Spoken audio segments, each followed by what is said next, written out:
Kozhikode medical കോളേജിൽ സമരം ചെയ്യുന്ന സീനിയർ നഴ്സിംഗ് ഓഫീസർ PB അനിതയ്ക്കെതിരെ ആരോഗ്യമന്ത്രി വീണ ജോർജ്. അനിതയുടെ ഭാഗത്ത് വീഴ്ച സംഭവിച്ചതുകൊണ്ടാണ് നടപടി ഉണ്ടായതെന്ന് മന്ത്രി ന്യായീകരിച്ചു. വീഴ്ച എന്താണെന്ന് മന്ത്രി വ്യക്തമാക്കണമെന്ന് PB അനിത ആവശ്യപ്പെട്ടു. ICU പീഡന കേസിൽ അതിജീവിതയെ പിന്തുണച്ച PB അനിതയെ സ്ഥലം മാറ്റിയിരുന്നു. ഇതിനെതിരെ ഹൈക്കോടതി ഉത്തരവുണ്ടായിട്ടും തിരികെ ജോലിയിൽ പ്രവേശിക്കാൻ അനുവദിക്കാത്തതിനെതിരെയാണ് അനിതയുടെ പ്രതിഷേധം.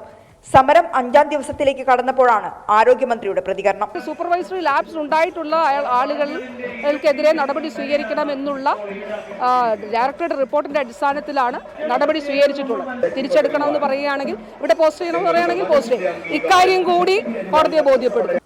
മന്ത്രിയുടെ പ്രസ്താവനയ്ക്കെതിരെ അനിതയും കേസിലെ അതിജീവിതയും. എന്ത് വീഴ്ചയാണ് അവര് തന്നെ പറയട്ടെ, എന്ത് വീഴ്ചയാണ് എന്റെ കയ്യിൽ നിന്ന് സംഭവിച്ചിട്ടുള്ളതെന്ന് പറയട്ടെ.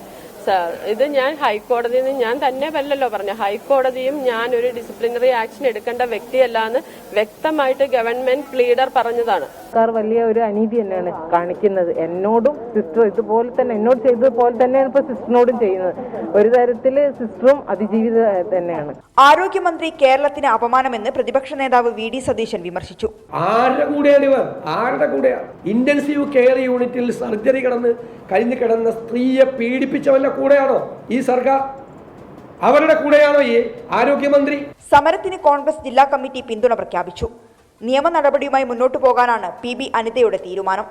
കോടതിയലക്ഷ്യ ഹർജിയുമായി ഹൈക്കോടതിയെ സമീപിച്ചിട്ടുണ്ട്.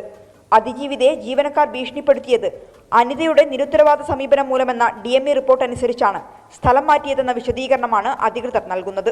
24 കോഴിക്കോട്.